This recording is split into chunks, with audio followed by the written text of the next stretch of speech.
Hey everybody, welcome back to Andertons TV.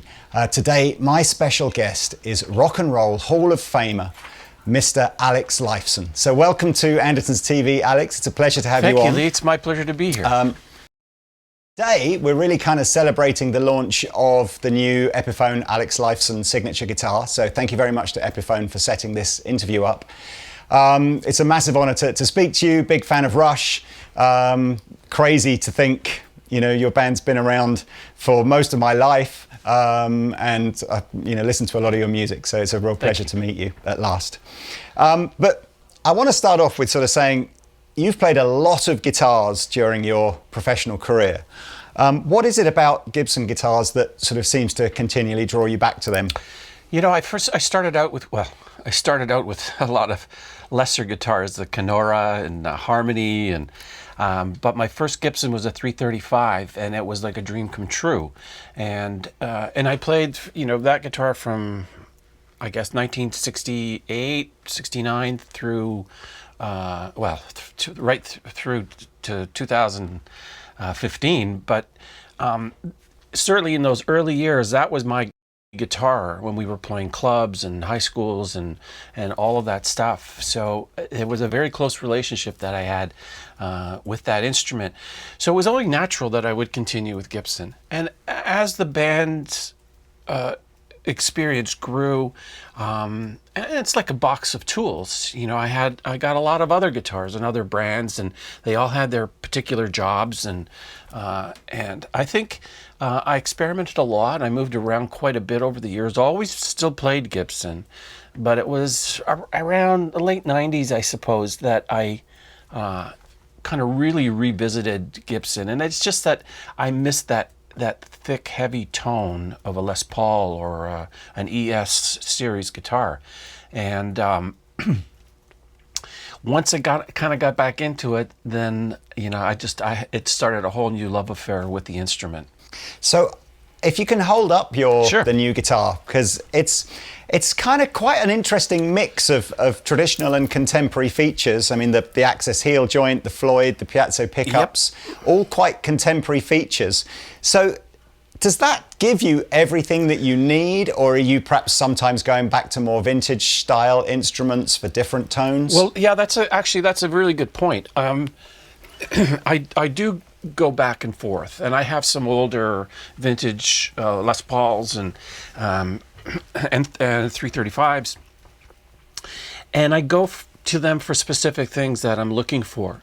But this guitar, when it was developed as the Gibson model in 2011, the whole idea was to create an instrument that had great utility. It had all the things that I required for live performance and studio performance as well. So there was great versatility. It's got the piezo pickup for that acoustic sound that you can blend in with the humbuckers. I'll just show this. It's sculpted here right at the neck joint so that you can get your hands up really high up on the neck without feeling restricted. The vibrato one, of course, the Floyd Rose, something that I sort of started messing with in the 90s. So it's got all that stuff. Coil splitters. You can create any kind of tone or sound with it. And the great thing about the Epiphone is it's all of those characteristics in a very affordable package. So I think for a beginner particularly, it's a great way to get into a great guitar.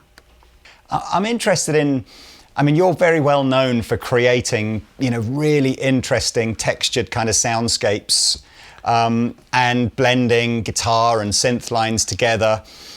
Do you find that having a guitar with so many different features and tones in it allows you to gives you inspiration and allows you to explore that creative process more easily?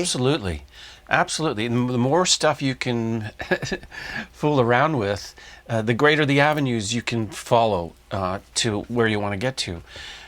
A Les Paul has a great tone to it, but it has that particular sound and that particular character, and depending on your amplification and all of that stuff, you can you can mess with it and come up with variables. But to have an actual platform that allows you to do all these different things so comfortably, it's a real trigger for creativity, I think.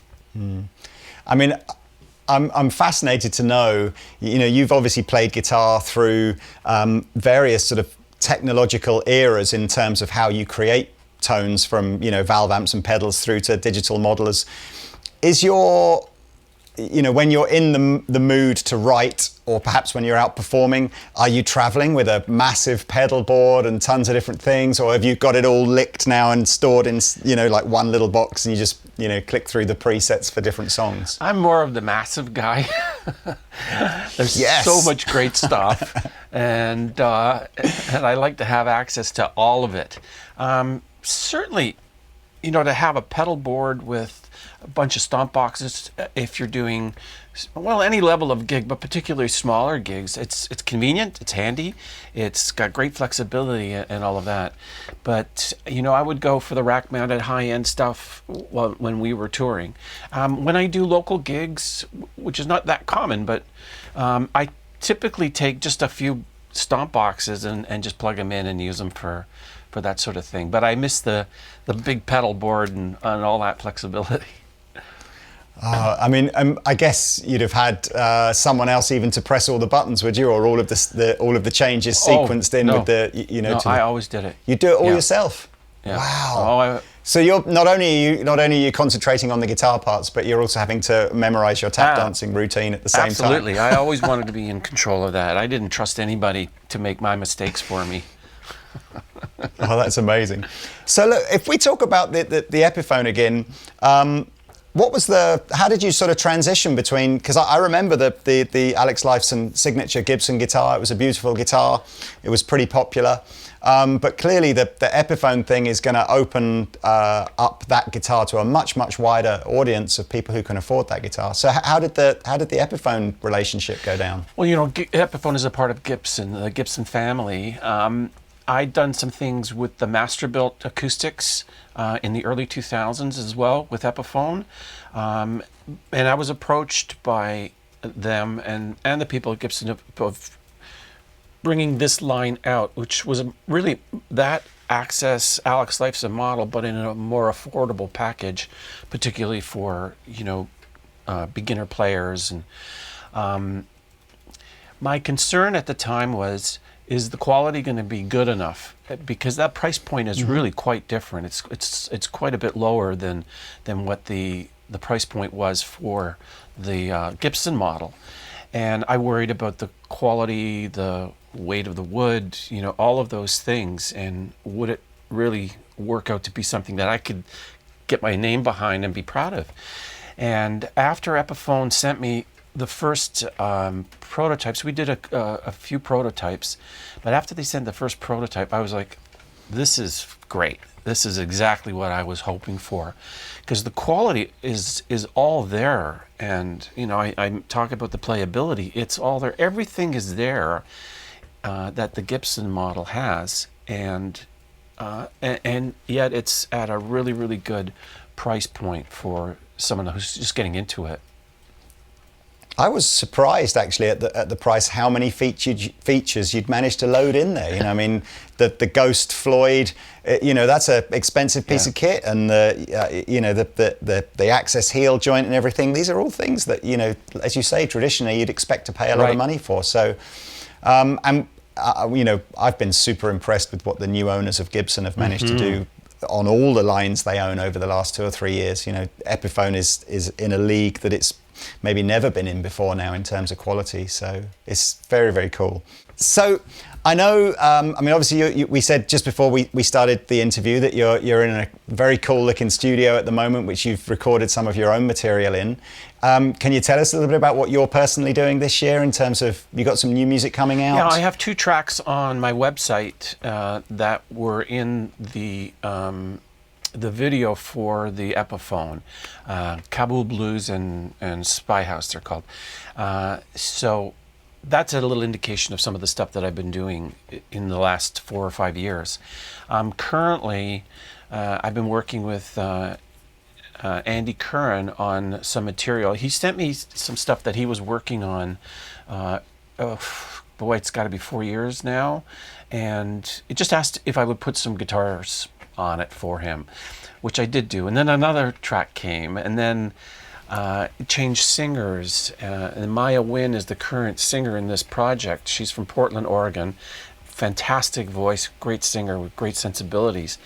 And the project just started growing and growing. And then I found that I was replacing parts that I did earlier because they were just sort of casual little guitar bits into something more substantial. And now we have about 10 or 11 songs that we have in an album format that we're mixing right now. And hopefully we'll have something to listen to in the late summer, early fall of this year. Really excited about it because her voice is very fragile and delicate in a lot of ways, and that contrasting with the heavy, dark music that we put together, it's a really, really cool combination. I really love the stuff. Oh, but is that a project that you might tour with or do some live shows with, or is that a studio? Too early to say, you know, especially after the pandemic, and we're just starting to get back into that whole thing.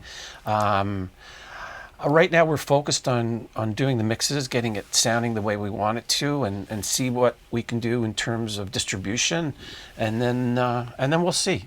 Well, it's very cool, and absolutely, if anybody's intrigued to hear what that sounds like, as you say, they can dive over to your website, or that's where I heard it first, on the little trailer for your Epiphone guitar, and it's really cool. I liked it a lot. Thanks. So listen, we might as well just talk about, I'm intrigued to know if there's anything else going on, either musically or equipment-wise or whatever at the moment that you're excited about hearing or trying later this year.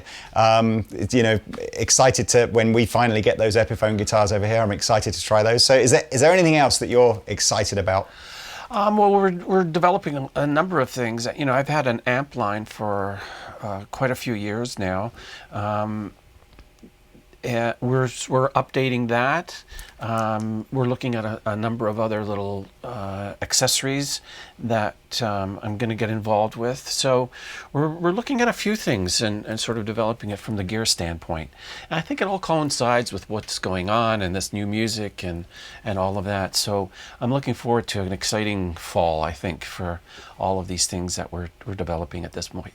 Oh, well, that's cool. Well, look, thank you so much for taking some time out to tell us about the new guitar.